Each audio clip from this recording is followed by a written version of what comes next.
vérifie. Voilà, donc ça enregistre.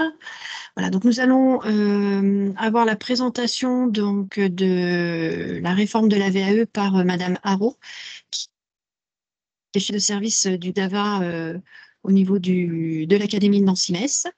Et par la suite, donc, il y aura possibilité de poser des questions et d'échanger avec elle. Je vous invite tous à fermer vos micros et vos caméras pour éviter des interférences et pour laisser donc tout le champ à Madame Haro. Voilà.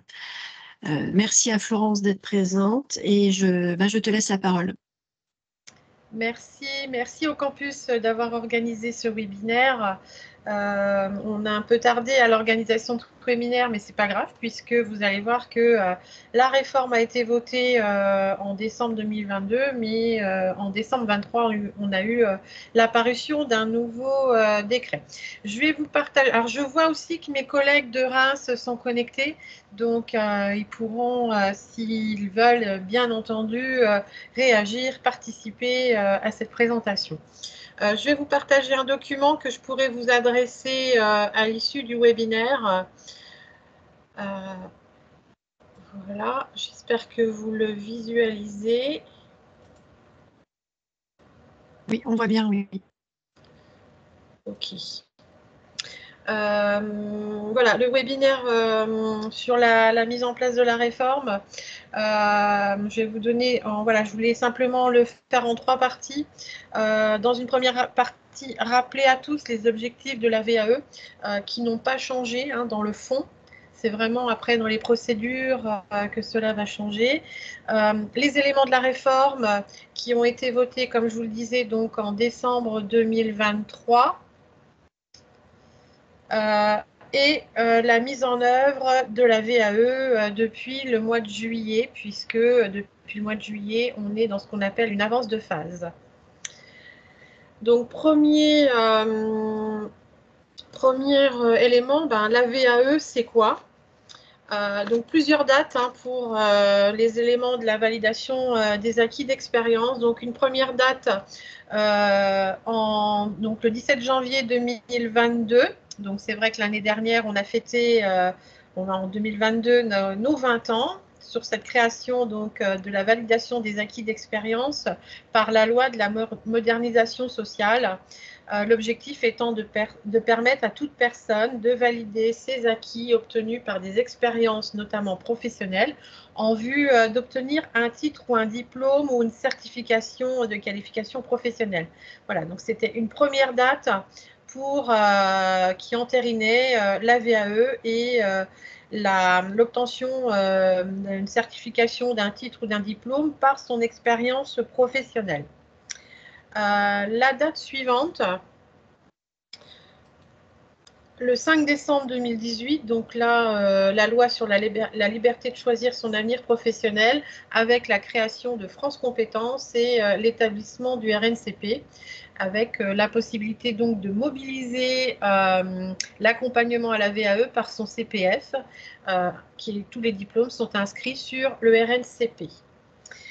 Et puis, troisième date importante, celle que je vous donnais, donc le 21 décembre 2022, avec la loi marché du travail qui veut rénover la procédure concernant la validation des acquis d'expérience. Donc, la VAE, ma foi, c'est comme je vous le disais, c'est pour obtenir un diplôme. Alors, un diplôme, un titre, une qualification. C'est la troisième voie d'accès à une certification. On a l'habitude de penser qu'un diplôme, une certification est accessible par la formation initiale, hein, c'est la première voie. La deuxième voie est bien sûr la formation continue tout au long de la vie. Et la troisième voie, c'est la VAE. Pour obtenir une certification qui est inscrite au RNCP, on est vraiment sur la même certification, hein, qu'elle soit obtenue en formation initiale, en formation continue ou en VAE, on est sur le même diplôme. Voilà, le même diplôme. Il n'y a pas de différence entre ces trois voies-là. Alors, la VAE, c'est quoi ? Elle est ouverte donc en quelques éléments, hein, donc elle est ouverte à tout public. Jusqu'à maintenant, il fallait une année d'expérience professionnelle minimum pour pouvoir entrer dans la démarche de la VAE et elle s'établissait en 3 étapes. Donc vous allez voir que c'est un peu ça qui va changer sur l'1 an d'expérience et les 3 étapes qui vont être facilitées. Donc 3 étapes pour entrer dans la VAE. Première étape qui est l'inscription et le traitement de la recevabilité. Donc chaque candidat qui veut rentrer, qui voulait rentrer ou qui veut encore rentrer dans la VAE doit compléter ce qu'on appelle le livret 1 qui récapitule toutes ses expériences professionnelles en lien avec la certification visée. Bien sûr, en justifiant, en donnant tous les justificatifs sur l'expérience professionnelle, donc bulletin de paye, attestation d'employeur, pour justifier les 1607 heures, c'est-à-dire les fameuses 1 an d'expérience professionnelle. Une fois que ce livret 1 est complété, il est donc transmis au certificateur. Chaque certificateur avait jusqu'à maintenant sa propre procédure. Numérique. Hein. Alors, nous, l'éducation nationale, on avait une plateforme numérique qui permettait donc une dématérialisation de cette étape. D'autres certificateurs avaient encore des procédures papier, mais je pense que voilà, ces dernières années, tous les certificateurs s'étaient mis également sur l'instruction en ligne. Une fois que le candidat est recevable, il va pouvoir commencer la rédaction de son livret 2 et être accompagné par différents opérateurs.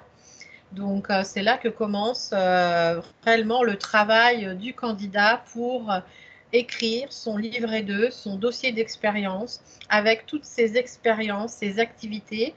Et c'est ce dossier-là qui va être présenté au jury. Donc, 3e étape, entretien avec le jury. Qui va valider ses compétences. Donc, c'est bien le jury, au vu du livret 2, mais également de l'entretien, qui va prononcer la validation totale, la validation partielle, ou ça arrive encore, la validation nulle du candidat. C'est important, voilà, c'est vraiment ce jury, il est composé à la fois de professionnels du secteur visé, mais également d'enseignants qui enseignent dans le domaine visé. Donc, ce jury est souverain, donc c'est lui qui valide les compétences attendues sur le diplôme visé. Donc, voilà un peu les différentes étapes de la VAE. Alors, vous allez me dire, ben oui, mais la VAE, à quoi ça sert? Alors, il y a plusieurs objectifs, on va dire, on va avoir autant d'objectifs que de candidats. Hein, donc, il y a différents types d'objectifs et autant de cas que de candidats. Donc, souvent, voilà, le premier objectif, c'est pour monter en compétences. Hein. Souvent, voilà, des salariés, des demandeurs d'emploi ont une expérience professionnelle, n'ont pas forcément de diplôme, donc souhaitent entrer dans la VAE pour monter en compétences, pour obtenir une certification ou une certification supérieure à celle qu'ils ont déjà. Deuxième objectif, bien évidemment, c'est de valoriser l'expérience professionnelle. Certains candidats n'ont pas de diplôme dans le domaine qu'ils exercent et souhaitent valoriser leur expérience professionnelle. Alors souvent, c'est par exemple, je vais prendre quand même, hein, puisqu'on est sur le campus de l'autonomie et de l'inclusion, par exemple, des assistantes maternelles qui veulent obtenir le CAP accompagnant éducatif petite enfance pour montrer aux parents qu'elles sont professionnelles et qu'elles ont un diplôme en relation avec ça. Donc voilà, c'est vraiment cette deuxième objectif qui est souvent assez prégnant. Troisième objectif, bien évidemment, c'est évoluer au sein d'une structure, donc permettre avec de nouvelles compétences d'avoir une nouvelle fiche de poste et puis bien évidemment d'avoir peut-être une rémunération qui va avec. Et puis, bien évidemment, ça permet tout à chacun de profiter de nouvelles opportunités. Hein. Ça veut dire nouveaux diplômes, nouvelles opportunités. Donc, voilà un petit peu pour la présentation de la VAE. Je ne sais pas, on n'est pas très, très nombreux. Donc, je ne sais pas si à ce moment-là, il y a déjà des questions. Je peux y répondre s'il y a déjà des questions qui interrogent sur, on va dire, le fond de la VAE. La loi ne change pas ce fond. Voilà, c'est vraiment, la loi va venir changer plutôt les procédures. Sinon, je vais continuer le déroulé et puis de toute façon, vous aurez la possibilité de poser vos questions à la fin de la présentation. Alors, ce que dit la loi du 21 décembre 2022, alors je fais plusieurs webinaires depuis le mois de septembre, on était toujours en attente de décret d'application, on est toujours, mais on a un premier décret qui a été publié le 27 décembre. Donc, à chaque fois que je présenterai les évolutions, je vous dirai si ça a été écrit dans le décret, puisque on attend avec impatience tous les décrets et ils ne sont pas encore tous publiés. Donc, la loi veut donner à la démarche VAE, veut surtout la simplifier, puisque, voilà, on sait, souvent on entend dire, oh là là, obtenir un diplôme par la VAE, c'est compliqué pour le candidat. Donc, la loi veut vraiment simplifier cette démarche. Alors, par un accès universel, alors ça a été publié dans le premier décret. Ça veut dire que voilà, tout public, toute personne peut accéder à la VAE. Jusqu'à maintenant, il fallait justifier par des justificatifs, donc plus de justificatifs, plus d'expérience minimale, hein, comme je vous ai dit tout à l'heure, 1 an. Donc là, c'est confirmé par le décret. Donc vraiment, qu'on soit salarié, bénévole, aidant familial, demandeur d'emploi, on pourra accéder à cette VAE sans avoir besoin de justifier d'une année d'expérience professionnelle. Alors, de l'expérience professionnelle, bien sûr, dans le diplôme ou la certification visée. Hein. Donc, il faut quand même avoir des activités dans ce domaine. Un accès universel avec un interlocuteur unique. Vous verrez tout à l'heure cet interlocuteur unique. Donc, ça également, ça a été confirmé dans le décret. Et puis, l'objectif, c'est vraiment de réduire les délais. Hein, surtout les délais d'instruction et les délais de présentation à un jury. La loi introduit un deuxième point pour simplifier la démarche. Les candidats pourront accéder à la VAE par bloc de compétences. Certains diplômes, je parle des diplômes puisqu'on est sur l'éducation nationale, sont parfois, des fois, ont des polyvalences. Et dans l'activité de certains candidats, ils n'exercent pas toute la polyvalence. Donc, en fait, certains candidats pourront venir chercher uniquement un bloc de compétences. Ça peut être intéressant aussi pour certains publics, par exemple les travailleurs des ESAT, hein, qui, des fois, ont une mission, mais très particulière sur un point précis d'un diplôme. Donc, ils pourront venir chercher ce bloc de compétences et puis peut-être par la suite le compléter par une autre expérience ou par de la formation professionnelle si besoin. La loi veut également une démarche sécurisée. Alors, en quoi la démarche va être sécurisée? En proposant un accompagnement renforcé. On va accompagner le candidat du départ. Voilà, le candidat va s'inscrire.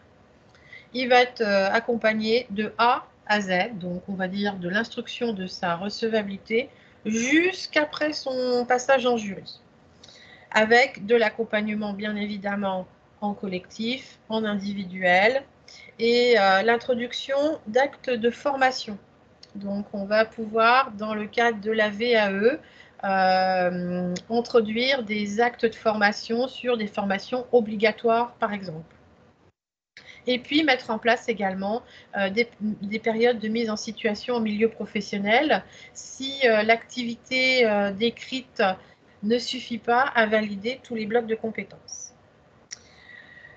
Le statut du stagiaire va passer stagiaire de la formation professionnelle.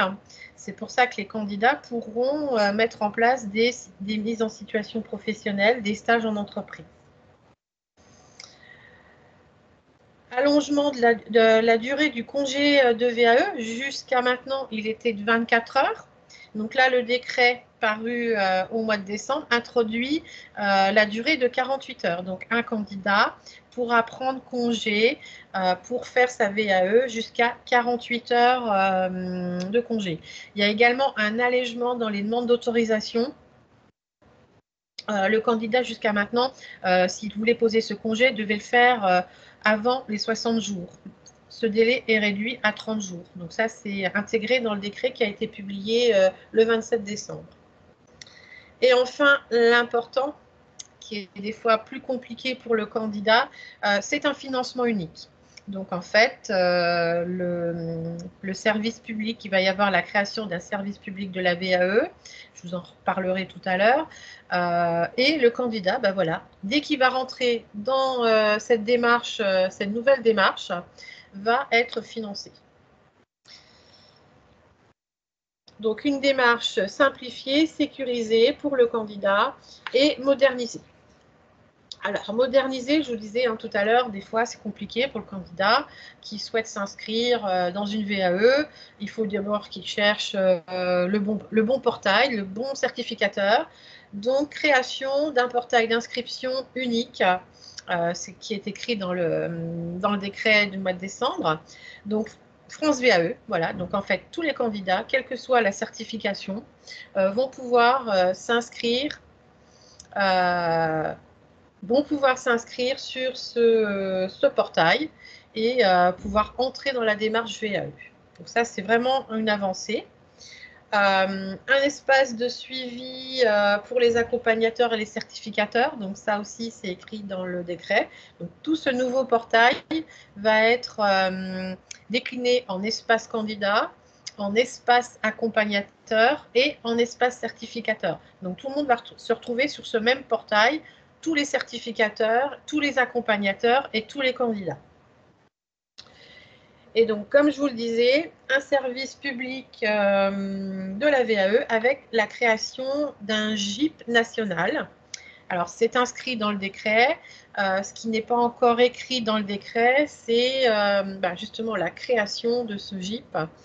Tous ses membres donc, seront membres de ce GIP, bien évidemment, les ministères, France Travail, les régions, voilà, tout ce qui va être autour de la transition pro, la Caisse des dépôts et consignations, les OPCO. Voilà. Après, on attend le décret qui va créer ce GIP et comment il va être organisé. Les missions de ce GIP, c'est vraiment organiser, suivre la VAE. Évidemment, abonder les financements. Donc, ce sera vraiment ce GIP qui permettra ce financement unique.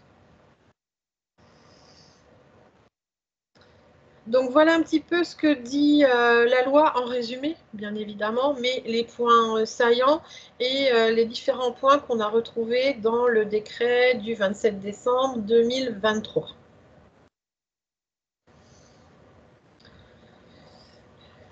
Depuis juillet 2023, on met en œuvre ce qu'on appelle une avance de phase, c'est-à-dire qu'on travaille sur cette réforme, mais de façon réduite avec différents publics qui sont éligibles et différentes certifications qui sont éligibles. Donc, c'est ce qui a été appelé l'avance de phase. Alors, pour 4 filières, la filière du social et de la santé. Donc, c'est vraiment cette filière-là, je pense, qui intéresse tous les participants. Une autre filière qui est la métallurgie. Une autre, la grande distribution. Le sport. Et puis, ce que j'ai appelé transverse, c'est tous les métiers qu'on peut retrouver dans ces 4 filières.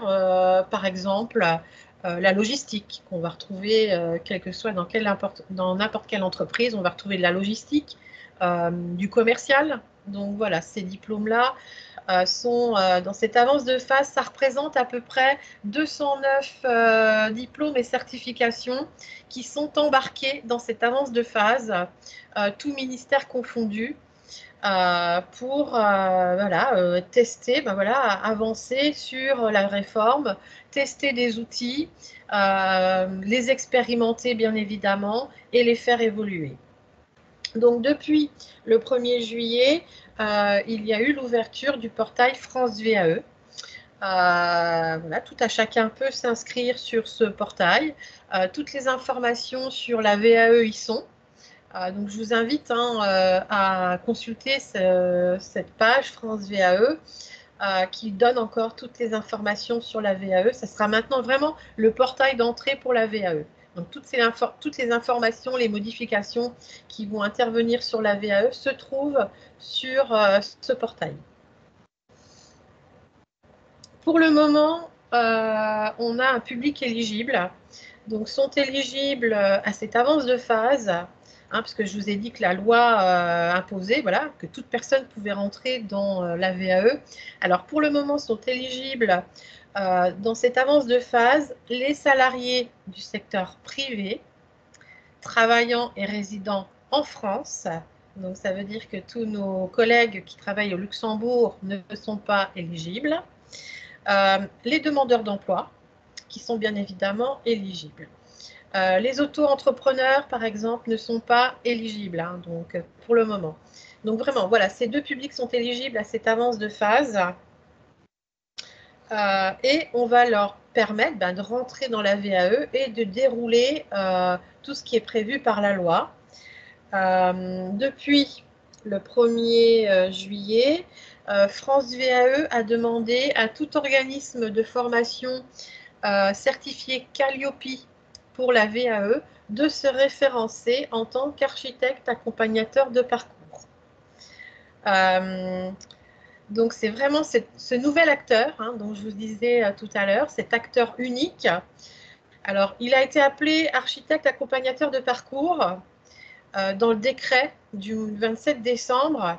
Ce nom-là n'apparaît plus. Alors on ne sait pas si ça va, si c'est un nouveau nom qui va apparaître, mais on parle de personne. Mais voilà, c'est bien vraiment une personne, un organisme, enfin voilà, une structure qui est certifiée quand même Calliope pour la VAE. Donc ces missions, on va dire, ces missions vont être multiples et multiples et hyper importantes. Donc première chose, c'est cet architecte accompagnateur de parcours qui va démarrer la faisabilité avec le candidat, c'est-à-dire qu'il va faire le point entre les activités du candidat et le référentiel du diplôme et voir si le candidat réalise tout ou partie des compétences attendues au diplôme, donc des activités, va émettre un avis favorable ou non favorable, et va définir avec le candidat un parcours d'accompagnement. Alors pour le moment, le parcours d'accompagnement, c'est assez important, donc c'est quand même 20 heures de collectif et ou 30 heures d'accompagnement individuel. On peut ajouter à ça 70 heures de formation et des périodes de mise en situation au milieu professionnel. Donc, une fois que ce dossier de faisabilité est complété par l'architecte accompagnateur de parcours, validé par le candidat, il est envoyé au certificateur. Donc, vous voyez, plus de justificatif, c'est vraiment maintenant un entretien exploratoire et le certificateur prononce la recevabilité sur du déclaratif. Donc, nous, DAVA, on prononce les recevabilités pour les diplômes de l'éducation nationale.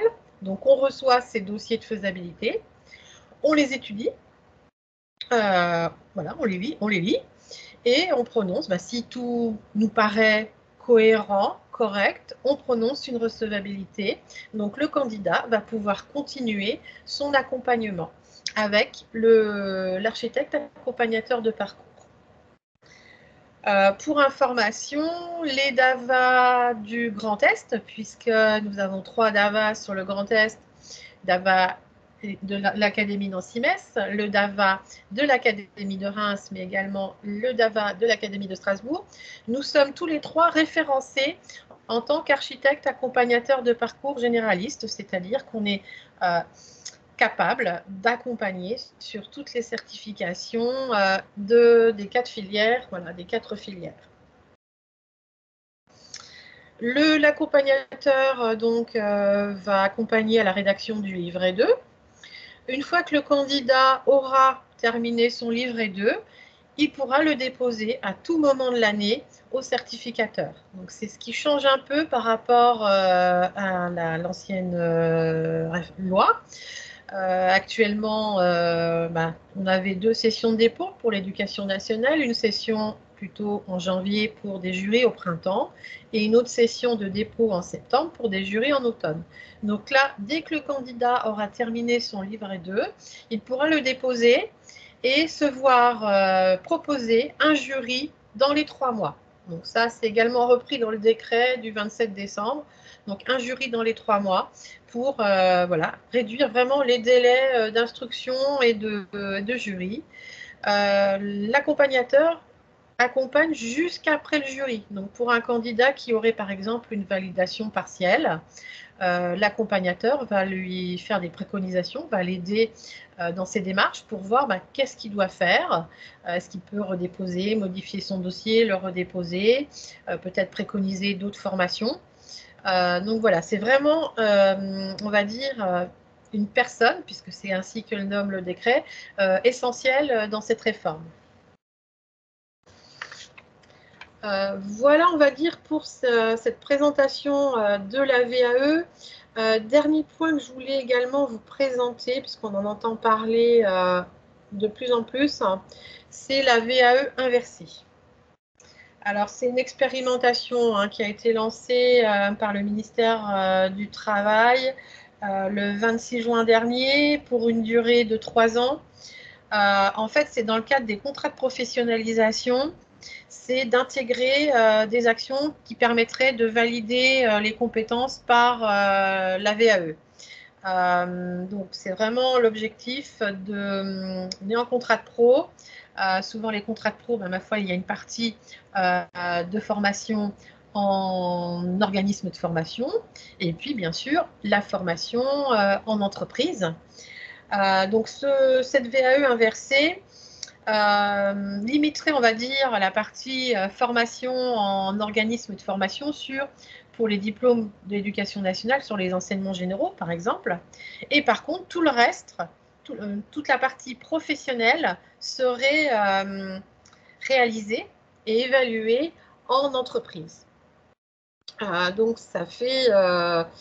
voilà, c'est vraiment cette partie-là un peu nouvelle et l'évaluer en VAE.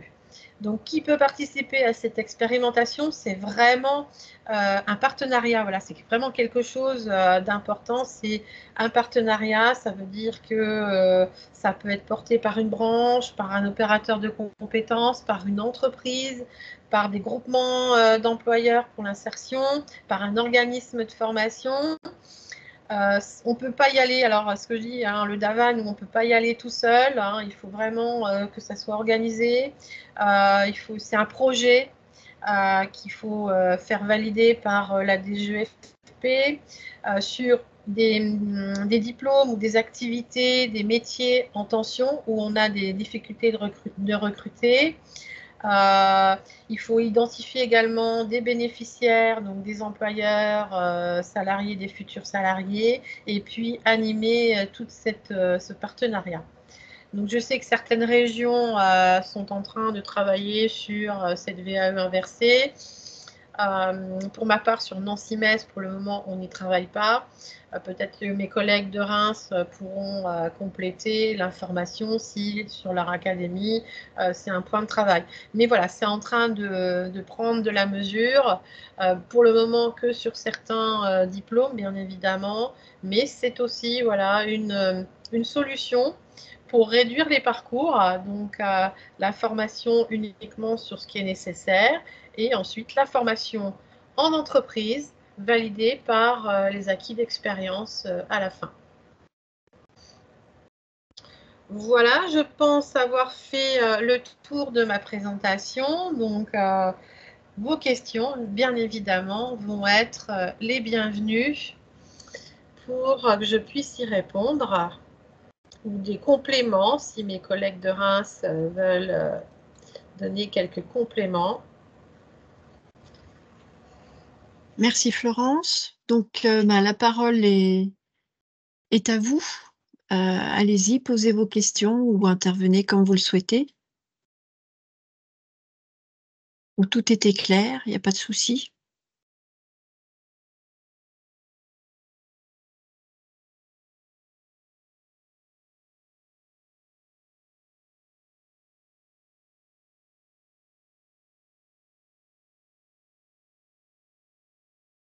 Donc, il n'y a pas de questions dans le chat concernant la prestation de Madame Haro. Écoutez, s'il n'y a pas d'autres questions, donc je remercie Florence Arrose, donc chef de service du DAVA, d'avoir pu nous donner toutes ces informations. Pour notre part, le campus, on a enregistré donc cette séance, on la déposera sur la plateforme du campus, ainsi que le PowerPoint que Madame Haro nous transmettra. Voilà.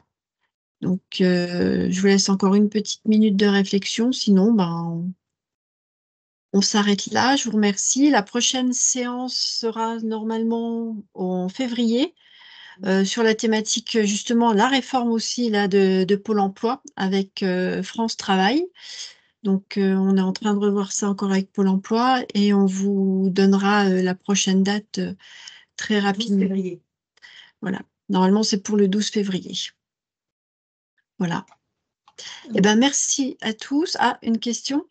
Oui, Thérèse Amourou, moi je suis la responsable du DAVA sur le GIP de Reims. Puisque Florence nous a cité à plusieurs reprises, je voulais juste la remercier pour cette présentation très complète qui tient compte de la sortie du décret. Puisque tu nous as interrogé sur la VEA inversée, nous, on n'est pas encore en phase expérimentale de ce côté-là. Et en revanche, ça nous intéresse beaucoup. Voilà, donc je n'ai pas de complément à apporter à la présentation de Florence. On attend en fait les textes, les arrêtés d'application parce que ce décret ne nous a pas éclairé comme nous l'attendions sur différents points très techniques, très concrets, et nous a notamment un peu éloigné aussi de la définition du rôle de l'architecte accompagnateur de parcours qui correspond à une évolution très forte des métiers, du métier de conseiller VAE. Aujourd'hui, on parle de personnes chargées de l'accompagnement des candidats à la VAE. Moi, j'entends toujours architecte, accompagnateur de parcours, mais en tout cas, c'est très… Alors qu'on en a énormément parlé toute l'année 2023, on sent un retrait, une réserve sur ça, mais ça n'empêche que l'émission détaillée citée par Florence Arrose reste celle-ci. À voir comment elles seront appelées dans les arrêtés qui vont arriver, j'espère, bientôt. Voilà ce que je peux juste apporter. En tout cas, merci beaucoup, Florence. Merci pour ces précisions.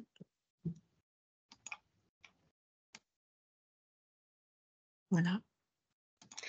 Alors, alors c'est plus à votre attention, donc au niveau du campus des métiers. Moi, j'ai eu l'information de cette présentation via Sophie Reinert, qui s'occupe du CMQ au niveau académique. En fait, nous sommes intéressés par les autres thématiques que vous allez faire le 12, notamment celle du 12 février, parce que toutes ces thématiques sont très liées. Donc, on est intéressé par recevoir le lien pour ne pas oublier, si possible. Voilà, merci beaucoup. Pas de souci, on s'est organisé au niveau des invitations. Tout le monde recevra toutes les invitations des web flash. Voilà, donc dans les mêmes conditions que pour cette fois-ci. Pas de souci. Voilà, Merci. vous serez tous invités. Bien. Merci au campus d'avoir organisé ce webinaire. Après, c'est une première information, donc n'hésitez pas à revenir vers les DAVA, que ce soit de Reims, de Strasbourg ou de Nancy-Metz. On suit l'actualité et on essaye de mettre en œuvre cette réforme au plus proche de ce qui est demandé.